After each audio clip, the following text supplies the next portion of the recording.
الحمد لله نحمده ونصلي على رسوله الكريم أما بعد أعوذ بالله من الشيطان الرجيم بسم الله الرحمن الرحيم النار يعرضون عليها غدوا وعشيا ويوم تقوم الساعة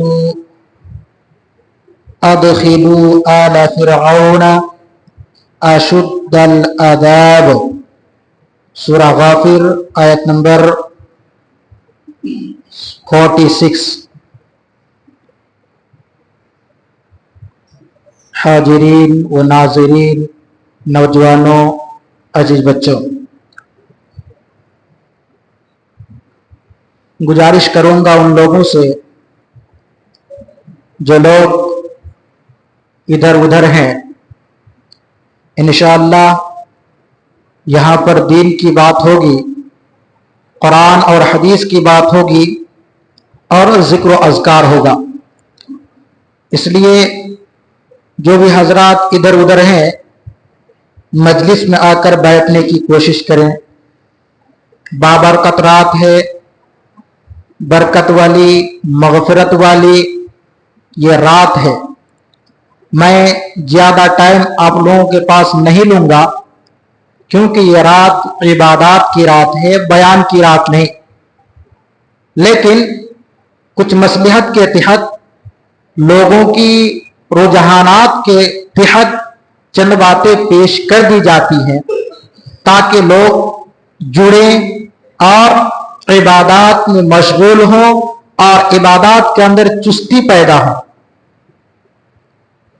جیسا کہ آپ لوگوں نے پچھلے رات یعنی پہلی طاق رات میں موت کے بارے میں سنا تھا، اور آج میں چند باتیں قبر کے بارے میں یعنی قبر کے عذاب کے بارے میں پیش کروں گا انشاءاللہ۔ اللہ تبارک و تعالی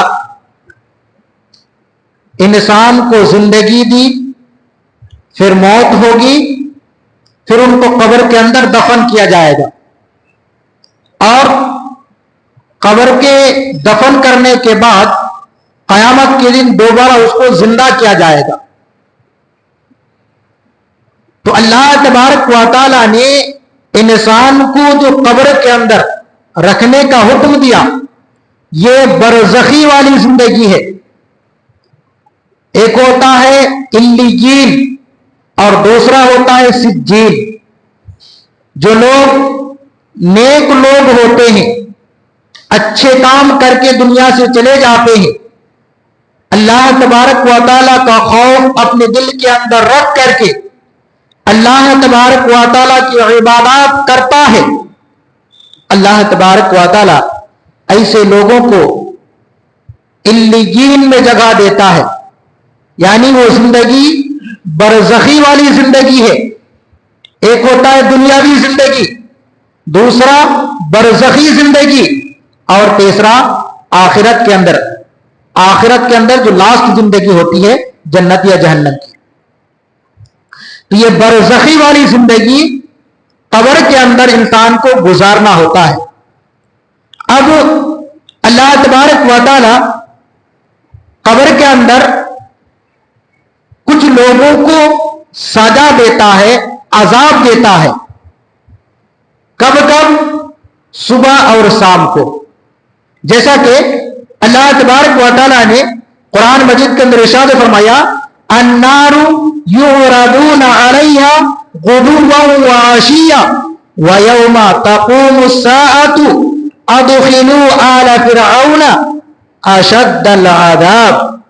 ان پر آگ صبح اور شام پیش کی جاتی ہے، اور جس دن قیامت قائم ہوگی کہا جائے گا آل فرعون کو سخت ترین عذاب میں داخل کر دو۔ یعنی جو فرعون اپنے آپ کو خدا ہونے کا دعویٰ کیا تھا، اللہ تبارک و تعالیٰ نے ایسے لوگوں کو یا اسی طریقے کے لوگوں کو قبر کے اندر عذاب دیا جاتا ہے، اور عذاب کب کب دیا جاتا ہے؟ صبح اور شام کو۔ اللہ تبارک و تعالیٰ گناہگار لوگوں کو جو عذاب دیتا ہے صبح اور شام کو عذاب دیتا ہے، ان کے اوپر عذاب کو مسلط کیا جاتا ہے، پیش کیا جاتا ہے۔ اسی طریقے سے اللہ کے نبی صلی اللہ علیہ وسلم نے بھی ان لوگوں کے بارے میں جو لوگ گناہگار ہوا کرتے ہیں ان کو صبح اور شام جو عذاب دیا جاتا ہے، اللہ کے نبی صلی اللہ علیہ وسلم نے فرمایا، ترمذی کی روایت ہے، صحیح روایت ہے، حضرت ابن عمر رضی اللہ تعالیٰ عنہ روایت کرتے ہیں، قال رسول اللہ صلی اللہ علیہ وسلم، اللہ کے رسول صلی اللہ علیہ وسلم نے فرمایا، اذا مات المیت عرض علیہ مقعدہ بالغداوۃ والعشی، یعنی جب انسان مر جاتا ہے، ان کے اوپر موت لاحق ہو جاتی ہے اور ان کو دفن کر دیا جاتا ہے، عرض علیہ مقعدہ بالغداوۃ والعشی، صبح اور شام ان کا ٹھکانہ پیش کیا جاتا ہے، صبح شام ان کا ٹھکانہ پیش کیا جاتا ہے، یعنی اگر وہ گناہگار ہے تو ان کو عذاب دکھایا جاتا ہے اور جہنم دکھایا جاتا ہے اور جہنم کی سزا اس کے اوپر مسلط کی جاتی ہے۔ لیکن اگر نیکوکار ہے، اللہ والا ہے، متقی اور پرہیزگار ہے تو ان کو جو اس کا ٹھکانہ ہوگا کل قیامت کے دن جنت اس کو پیش کیا جاتا ہے۔ اس کے بعد فرمایا فَإِنْ كَانَ مِنْ أَهْلِ الْجَنَّةِ فَمِنْ أَهْلِ الْجَنَّةِ، اگر وہ جنتی ہے تو اس کو جنت دکھایا جاتا ہے، وَإِنْ كَانَ مِنْ أَهْلِ النَّارِ، اگر وہ جہنمی ہے فَمِنْ أَهْلِ النَّارِ، تو ان کو جہنم دکھائی جاتی ہے۔ ثُمَّ يُقَالُ، اور کہا جاتا ہے هَذَا مَقْعَدُكَ حَتَّى يَبْعَثَكَ اللَّهُ يَوْمَ الْقِيَامَةِ، اسی طریقے سے تمہارے اوپر یہ چیز پیش کی جاتی رہے گی یہاں تک کہ تم اللہ تعالیٰ سے ملاقات کر لو، یعنی قیامت قائم ہو جائے اور پھر تمہارا حساب و کتاب ہو کر کے جو تمہارا ٹھکانہ ہے وہاں تم کو پہنچا دیا جائے گا۔ تو پتہ یہ چلا کہ قبر کے اندر جو انسان، جس انسان کو دفن کر دیا جاتا ہے، اللہ تبارک و تعالیٰ اس کے اوپر جو ہے جنت اور جہنم کو پیش کرتا ہے۔ اگر نیکوکار ہے تو جنت دکھائی جاتی ہے اور اگر گناہگار ہے تو ان کو جہنم دکھائی جاتی ہے۔ اب آئیے کچھ ایسی چیزوں کے بارے میں جانتے ہیں جن کے بارے میں اللہ کے نبی صلی اللہ علیہ وسلم نے جہنم کی وعید اور کس طریقے سے ان کو جہنم کے اندر عذاب دیا جاتا ہے۔ کچھ ایسے لوگ ہیں بدبخت اور بدقسم کے لوگ جسے جہنم کے عذاب دیا جاتا ہے۔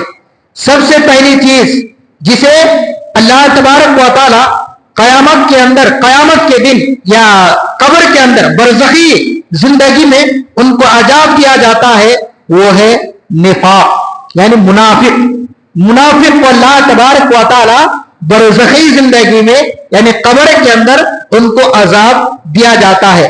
جیسا کہ اللہ تبارک و تعالی نے قرآن مجید کے اندر سورہ توبہ آیت نمبر 101 کے اندر ارشاد فرمایا وَمِمَّنْ حَوْلَكُمْ مِنَ الْأَعْرَابِ مُنَافِقُونَ وَمِنْ أَهْلِ الْمَدِينَةِ مَرَدُوا عَلَى النِّفَاقِ لَا تَعْلَمُهُمْ نَحْنُ نَعْلَمُهُمْ سَنُعَذِّبُهُمْ مَرَّتَيْنِ ثُمَّ يُرَدُّونَ إِلَى عَذَابٍ عَظِيمٍ، اور تمہارے ارد گرد بسنے والے دیہاتیوں میں سے کچھ منافق موجود ہیں اور کچھ خود مدینے میں موجود ہیں جو اپنے نفاق پر اڑے ہوئے ہیں، انہیں تم نہیں جانتے، ہم جانتے ہیں، جلدی ہم اسے 2 مرتبہ عذاب دیں گے، پھر وہ بڑے عذاب کی طرف لوٹائے جائیں گے۔ اللہ تبارک و تعالیٰ نے کیا فرمایا؟ سَنُعَذِّبُهُمْ مَرَّتَيْنِ، ہم ان کو 2 مرتبہ عذاب دیں گے۔ 2 مرتبہ عذاب کے مطلب پہلا مرتبہ قبر کے اندر اس کا عذاب دیا جائے گا اور دوسرا مرتبہ جہنم کے اندر جلائی جائے گی۔ آخرت میں جہنم کے اندر جلائی جائے گی، پہلا مرتبہ قبر کے اندر اور دوسرا مرتبہ جہنم کے اندر اس کو عذاب میں جلایا جائے گا۔ تو جو نفاق والا یعنی منافق ہے، اللہ تبارک و تعالیٰ اس کو 2 مرتبہ جو ہے سزا دے گا۔ پہلا